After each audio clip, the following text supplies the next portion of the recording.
प्यारे परीक्षार्थियों, आप सभी का स्वागत है आपके अपने और फेवरेट चैनल टीचिंग परीक्षा में। जैसे कि आपको पता है कि हमारे सीटेट का नोटिफिकेशन आउट हो चुका है, तो अब हम क्या करेंगे, अपने ईवीएस की जो तैयारी करेंगे टॉपिक वाइज छोटे छोटे पार्ट्स में करेंगे।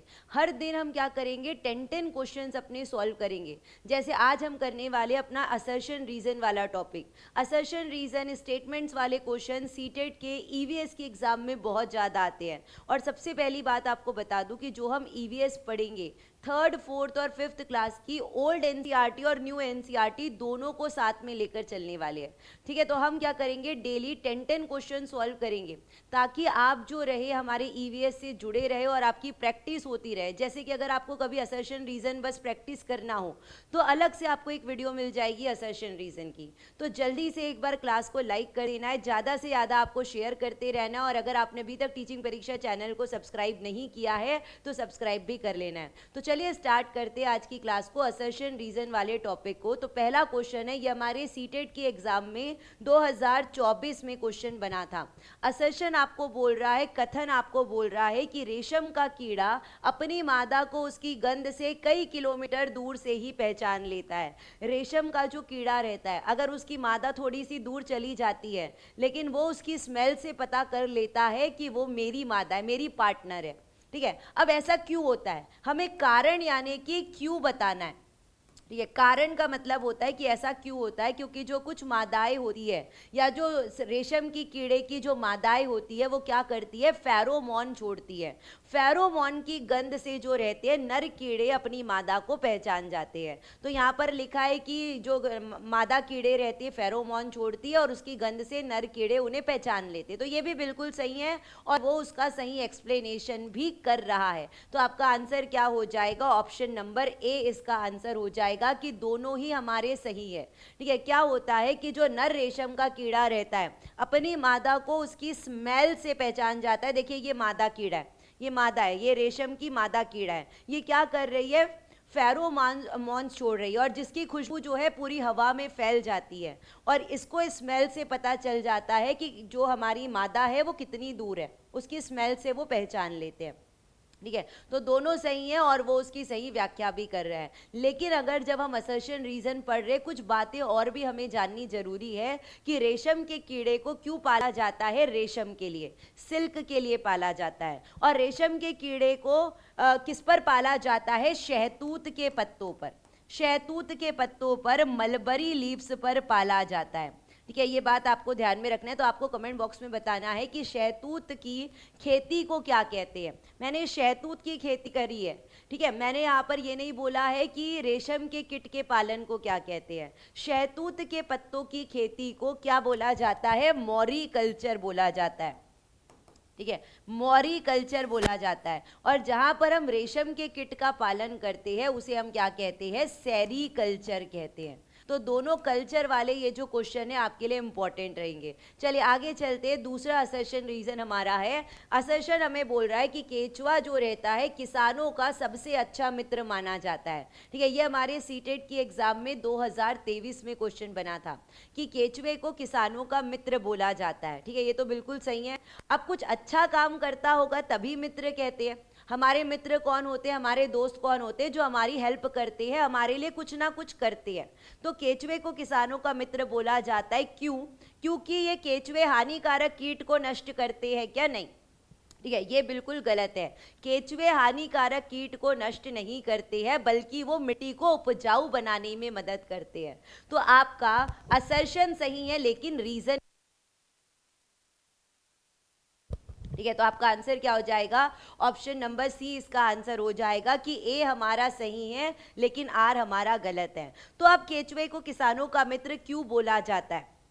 ठीक है, केचुए को किसानों का मित्र क्यों बोला जाता है, क्योंकि ये क्या करते हैं, मिट्टी को थोड़ी सी खाते हैं या मिट्टी को क्या करते हैं, भुरभुरी बना देते हैं, पोली बना देते हैं, उसमें छोटे छोटे से छेद कर देते हैं ताकि उसमें से हवा और पानी अच्छे से आ जा सके और हमारी मिट्टी उपजाऊ हो जाए।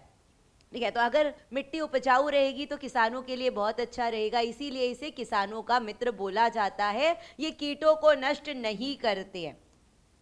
कीटों को नष्ट करने के लिए हम अपने खेतों में पेस्टिसाइड और इंसेक्टिसाइड डालते हैं। ठीक है, तो आपको अब कमेंट बॉक्स में ये बताना है कि जहां पर हम केचुए की खेती करते हैं उसे क्या बोला जाता है। तो केचुए की खेती को, अर्थवॉर्म की खेती को वर्मी कल्चर कहते हैं, वर्मी कल्चर। ठीक है, चलिए आगे बढ़ते हैं। आते हैं हम थर्ड नंबर के अपने असर्शन रीजन वाले क्वेश्चन में। ये सीटेट की एग्जाम में 2023 में क्वेश्चन बना है। आप देख सकते हैं कि सीटेट में असर्शन रीजन वाले क्वेश्चन बहुत ज्यादा इंपॉर्टेंट रहने वाले हैं। जूम खेती में खरपतवार को उखाड़ने के स्थान पर काट और जला दिया जाता है। ठीक है, पहले हम बात करते हैं इस खरपतवार के बारे में। पहले खरपतवार के बारे में जान लेते, वीड्स के बारे में जान लेते। ये क्या होते हैं? बिन बुलाए मेहमान की तरह होते हैं। हमने तो अपनी फसल उगाई, लेकिन ये फसलों के बीच में जो खाली जगह रहती है वहां पर बिन बुलाए उग जाते हैं। ठीक है, तो हम जूम खेती में क्या करते हैं? वीड्स को जो हटाते, खरपतवार को हटाते, उसे उखाड़ते नहीं है, उसे हम बीच से काट देते हैं। जैसे मान लो ये हमारी फसल है, ये हमारी फसल है, उसके बीच में खरपतवार आ गया, तो खरपतवार को हटाना बहुत ज़्यादा ज़रूरी होता है, क्योंकि ये जो हमारी मेन फसल रहती है उसके पानी को, उसके पोषक तत्वों को खा जाता है। ठीक है, तो इसे हटाना जरूरी है। लेकिन जूम खेती में खरपतवार को उखाड़ा नहीं जाता, उसे बीच से ऐसा काट देते हैं और नीचे का जो पार्ट रहता है उसे जला देते हैं। ठीक है, तो ये याद रखिएगा, जूम खेती में खरपतवार को उखाड़ने के स्थान पर काट और जला दिया जाता है। राख मिट्टी में मिल जाती है, जिससे मिट्टी की उर्वरता बढ़ जाती है। देखिए, जो नीचे का पार्ट जलाया है, जो नीचे का पार्ट जलाया, उससे जो राख बनती है वो हमारी मिट्टी में मिल जाती है और हमारी मिट्टी वापिस से उपजाऊ बन जाती है। तो यहाँ पर हमें अलग से कोई फर्टिलाइजर्स का इस्तेमाल नहीं करना पड़ रहा है, वो जो राख है उससे हमारी मिट्टी उपजाऊ हो जा रही है। तो जूम खेती बहुत अच्छी रहती है। अगर हम देखें ऑर्गेनिक फार्मिंग के हिसाब से जूम खेती अच्छी रहती है। लेकिन जूम खेती में जितने देर ये जलता है, जितनी देर ये जल रहा है उतनी देर हम वहां पर खेती नहीं कर सकते हैं, किसी और जगह जाकर खेती करना पड़ता है। तो इससे प्रोडक्टिविटी कम हो जाती है। जूम खेती का फायदा भी है, जूम खेती का नुकसान भी है। तो इसका नुकसान क्या है कि प्रोडक्टिविटी कम हो जाती है। तो जितने समय वहां पर जल रहा है, अगर हम वहां पर खेती नहीं कर रहे हैं, तो जूम खेती को शिफ्टिंग एग्रीकल्चर भी बोला जाता है। ठीक है, शिफ्टिंग एग्रीकल्चर भी बोला जाता है। तो यहाँ पर हमारा दोनों सही है और ये इसका सही एक्सप्लेनेशन भी कर रहा है। तो आंसर हो जाएगा ऑप्शन नंबर ए। ठीक है, डन है यहाँ तक। तो स्लैश एंड बर्न फार्मिंग को हम क्या कहते हैं? जूम खेती कहते हैं। जूम खेती के दो नाम है, स्लैश एंड बर्न फार्मिंग और साथ साथ इसे शिफ्टिंग एग्रीकल्चर भी बोला जाता है। अब आप मुझे बताएंगे, ये जो जूम खेती होती है कौन से राज्यों में होती है हमारे भारत में? तो ये होता है उत्तर पूर्वी भारत में। उत्तर पूर्वी जो हमारे राज्य है, नॉर्थ ईस्ट वाले जो स्टेट्स है, मेघालय, मिजोरम, वहां पर ये क्या होती है? जूम खेती की जाती है। ठीक है, ऐसे हम धीरे धीरे अपने कॉन्सेप्ट क्लियर करेंगे। हर जो पार्ट अब आपका आएगा 10 क्वेश्चंस का आपके लिए इंपॉर्टेंट रहेगा, जिससे आपकी ज़्यादा से ज़्यादा प्रैक्टिस होती रहेगी। ठीक है, आगे चलते हैं। फोर्थ नंबर का जो असर्शन रीजन वाला क्वेश्चन है, ये हमारे बर्ड्स के ऊपर है। ठीक है, ये भी आपके सीटेट के एग्जाम में 2024 में क्वेश्चन बना था। इसमें बोल रहा है कि जो कौवा होता है पेड़ की नीची डाली पर घोंसला बनाता है। ये तो बिल्कुल गलत है। कौवा जो रहता है पेड़ की सबसे ऊंची डाली पर घोंसला बनाता है, ये गलत हो जाएगा। वीवर पक्षी दो पत्तों को सिलकर अपना घोंसला बनाता है, नहीं, वीवर पक्षी नहीं सिलता है। दो पत्तों को सिलकर जो अपना घोंसला बनाती है वो तो हमारी दर्जिन चिड़िया होती है, टेलर बर्ड होती है। तो ये भी हमारा गलत है, असर्शन भी गलत है, रीजन भी गलत है। तो हमारा आंसर हो जाएगा ऑप्शन नंबर सी कि ए और बी, असर्शन और रीजन दोनों यहां पर गलत दिए हुए हैं। अब देखिए, ये वीवर पक्षी क्या होता है? वीवर पक्षी में होता है जिसे हम क्या बोलते हैं? बया चिड़िया भी कहते हैं। वीवर पक्षी में सिर्फ जो मेल होते हैं वो घोंसला बनाते हैं और फीमेल्स क्या करती है? उसे एक एक करके जाकर देखती है, जो उसे पसंद आता है उसके अंदर जाकर अंडे दे देती। जैसे स्वयंवर होता है, जो महिलाएं रहती उनके सामने बहुत सारे ऑप्शंस रहते हैं, जो उनको पसंद आता है उसके साथ फिर वो विवाह करती है। वैसा ही यहाँ पर होता है, इसे हम स्वयंवर वाला पक्षी कह सकते हैं। ठीक है, आगे चलते हैं। 5th नंबर वाले क्वेश्चन पर आते हैं, असर्शन रीजन वाला क्वेश्चन। यदि कोई व्यक्ति तैरना नहीं भी जानता है तब भी वह मृत सागर में आसानी से तैर सकता है। ये बिल्कुल सही बात है। सबसे पहले हम बात करते हैं मृत सागर के बारे में। मृत सागर जो है, डेड सी जो है, सबसे लवणता वाला सागर है, सबसे सैलिनिटी वाला सागर है, यानी कि उसमें नमक बहुत ज़्यादा है। सबसे ज़्यादा जो लवणता वाला सागर है वो मृत सागर है। तो अगर जिनको मृत सागर में अगर वो गया है, उसे तैरना नहीं भी आता है, तो आसानी से तैर जाता है। ऐसा क्यों होता है? क्योंकि मृत सागर का जब आप 1 लीटर पानी लेते हैं, जब मृत सागर का 1 लीटर पानी लेते हैं तो उससे 300 ग्राम 340 ग्राम तक नमक बना सकते हैं। तो उसकी लवणता बहुत ज़्यादा होने के कारण उसका घनत्व बढ़ जाता है। लवणता ज़्यादा होने के कारण उसका घनत्व बढ़ जाता है, जिसके कारण जिसको तैरना नहीं भी आता है आसानी से तैर सकता है। तो आपका आंसर क्या रहेगा कि हमारे दोनों सही हैं, लेकिन वो उसकी सही व्याख्या भी कर रहा है, लेकिन ये हमारे ऑप्शन नंबर ए में नहीं दिया है। कई बार हम जल्दबाजी के चक्कर में क्या करते हैं, जब हमारी OMR शीट भरने का टाइम आता है, हमारे माइंड को पता रहता है कि दोनों सही हैं, वो उसकी सही व्याख्या कर रहा है, ये हमेशा ऑप्शन नंबर ए पर आएगा। ठीक है, लेकिन सीटेट ने यहाँ पर आपके साथ कोई खेल खेल लिया है। उसने यहाँ पर बी वाले ऑप्शन में दिया है कि दोनों ए और आर सही हैं, और वो उसकी सही व्याख्या भी कर रहा है। ये आपके ऑप्शन नंबर बी में दिया है, तो इसमें आपका आंसर ऑप्शन बी रहेगा। तो जल्दबाजी हमें नहीं करना है, पेपर में ध्यान से हमें ऑप्शंस को देखना है। ऐसी गलतियां बहुत सारे बच्चे करते हैं। ठीक है, तो मृत सागर जो है, याद रखिएगा, सबसे ज़्यादा लवणता वाला सागर है। इसके 1 लीटर पानी से 340 ग्राम तक नमक बनाया जा सकता है। और जिसको तैरना नहीं भी आता है, स्विमिंग सीखने की ज़रूरत नहीं है, आसानी से तैर सकते हैं। अब मृत सागर किन देशों की सीमा रेखा से लगा हुआ है? तो जॉर्डन, इजराइल, जॉर्डन और इजराइल की सीमा रेखा से लगा हुआ है। ये हमारी एनसीईआरटी में दिया है, तो क्वेश्चन बन सकता है। असर्शन रीजन में वो ये दे सकते हैं, जरूरी नहीं है कि सेम रिपीट हो, आपको कुछ बदल कर दिया जा सकता है कि डेड सी जो है इनकी सीमा रेखा पर है, जॉर्डन और इजराइल की। ठीक है, आगे चलते हैं। 6 नंबर के क्वेश्चन में आते हैं, असर्शन रीजन वाला क्वेश्चन। हम अधिक ऊंचाई की तुलना में समुद्र तल पर आसानी से खाना पका सकते हैं। ठीक है, जब हम ऊंचे पहाड़ों पर जाते हैं तो वहाँ पर थोड़ा खाना पकाना मुश्किल हो जाता है, लेकिन हम समुद्र तल पर अगर खाना पकाते हैं तो आसानी से खाना पका सकते हैं। ये तो बिल्कुल सही बात है। ठीक है, उसके बाद अधिक ऊंचाई पर पानी का क्वथनांक बढ़ जाता है क्या? नहीं, ये गलत दिया है। जब हम ऊंचाई पर जाते हैं, जब हम हाई एल्टीट्यूड्स पर जाते हैं, तो वहाँ पर प्रेशर कम होने लगता है, वहाँ पर दबाव कम होने लगता है, और अगर दबाव कम होगा तो बॉइलिंग पॉइंट कम हो जाता है।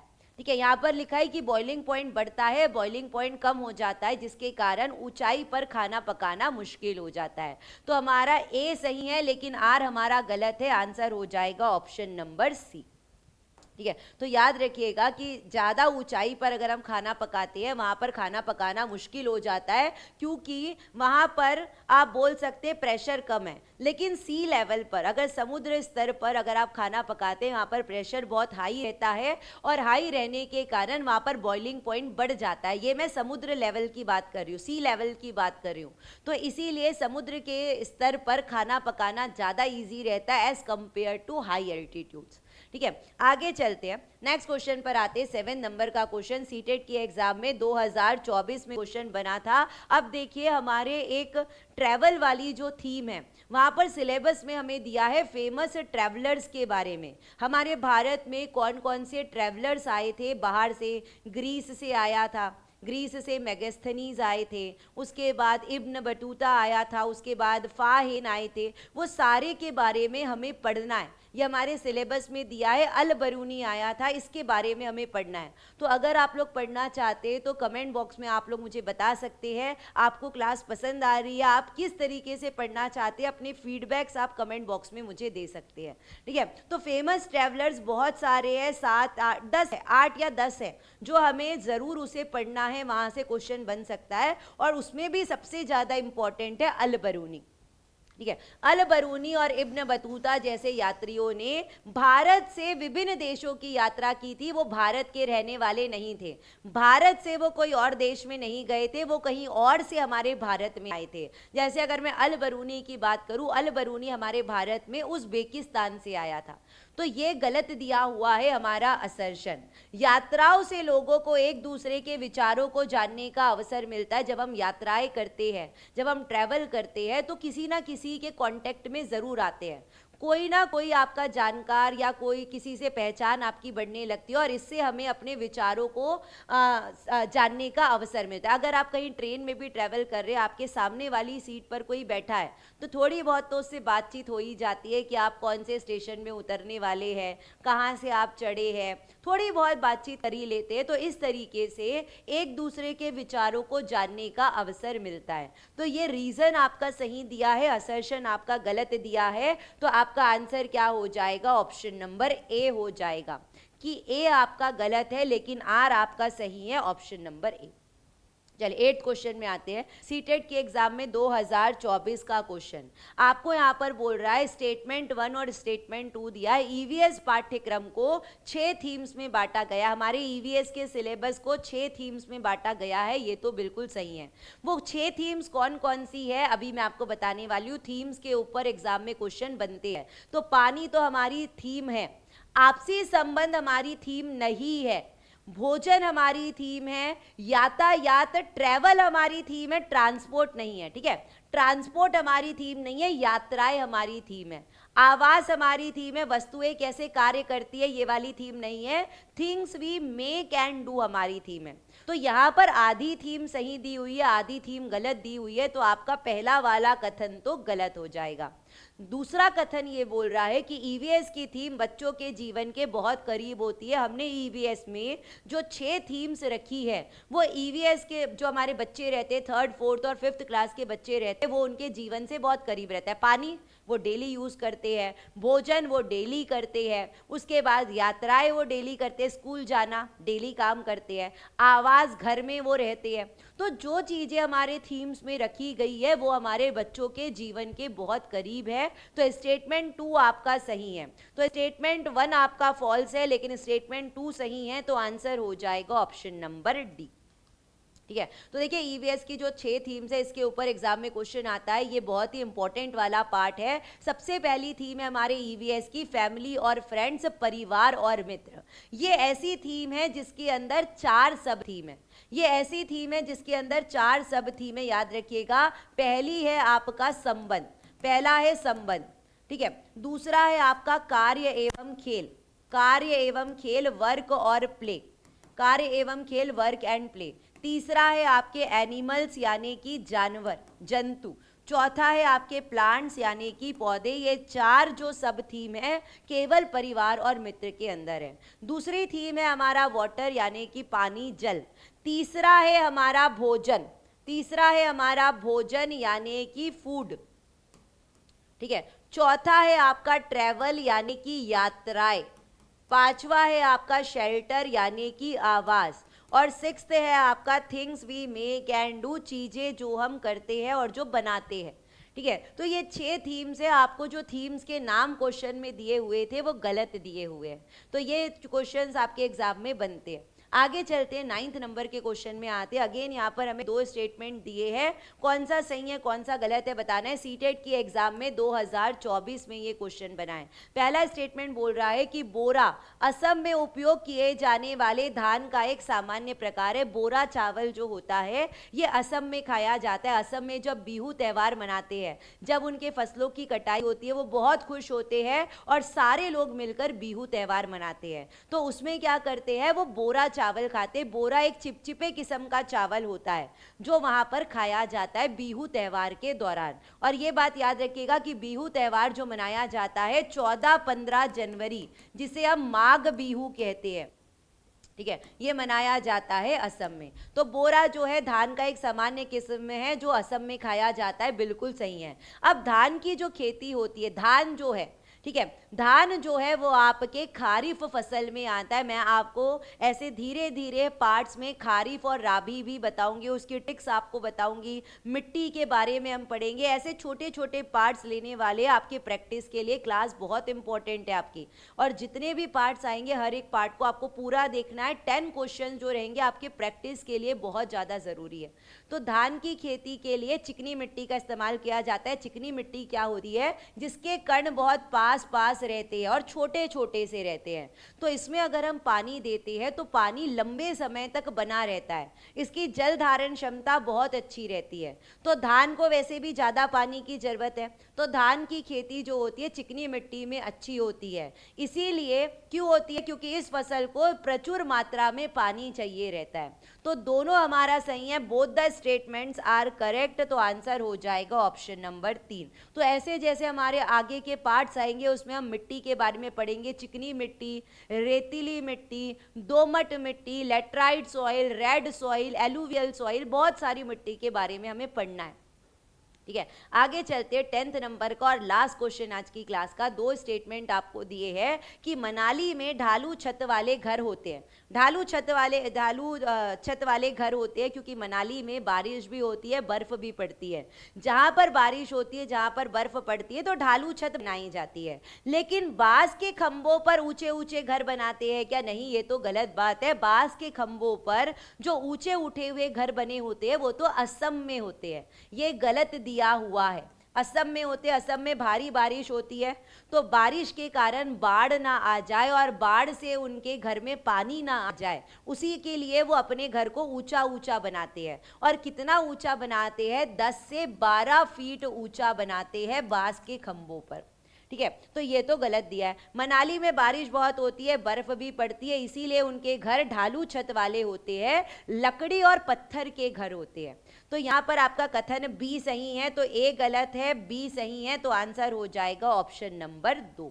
ठीक है, तो आपको बता दूं, अगर आप अपने सीटेट की बहुत अच्छे से तैयारी करना चाहते हैं, पेपर 1 और पेपर 2 में हर सब्जेक्ट के कॉन्सेप्ट्स क्लियर करना चाहते हैं, तो आप टीचिंग परीक्षा के साथ जुड़ सकते हैं। पेपर 1 के लिए जो कोर्स है आपको 599, पेपर 2 के लिए 599 में आपको कोर्स मिल जाएगा। लेकिन अगर आप पेपर 1 और पेपर 2 साथ में दे रहे हैं और आप दोनों की तैयारी एक साथ करना चाहते हैं तो आप 799 रुपीज में टीचिंग परीक्षा के साथ जुड़ सकते हैं। ठीक है, स्क्रीन के नीचे नंबर शो हो रहा है, आप उस पर कॉल करके या व्हाट्सएप पर मैसेज करके टीचिंग परीक्षा के साथ जुड़ सकते हैं। अब एक क्वेश्चन आपके लिए होमवर्क रहेगा, ये भी सीटेट की एग्जाम में 2021 में क्वेश्चन बना है, तो इसका आंसर आप लोग मुझे कमेंट में जरूर करके बताइएगा। आपको ये क्लास कैसी लगी है, आप और किस तरीके से पढ़ना चाहते हैं वो मुझे कमेंट बॉक्स में आप लोग बता सकते हैं। और जिन बच्चों ने अभी तक वीडियो को लाइक नहीं किया है, लाइक और शेयर आपको कर देना है। और अगर आपने अभी तक टीचिंग परीक्षा चैनल को सब्सक्राइब नहीं किया है तो सब्सक्राइब भी कर लेंगे।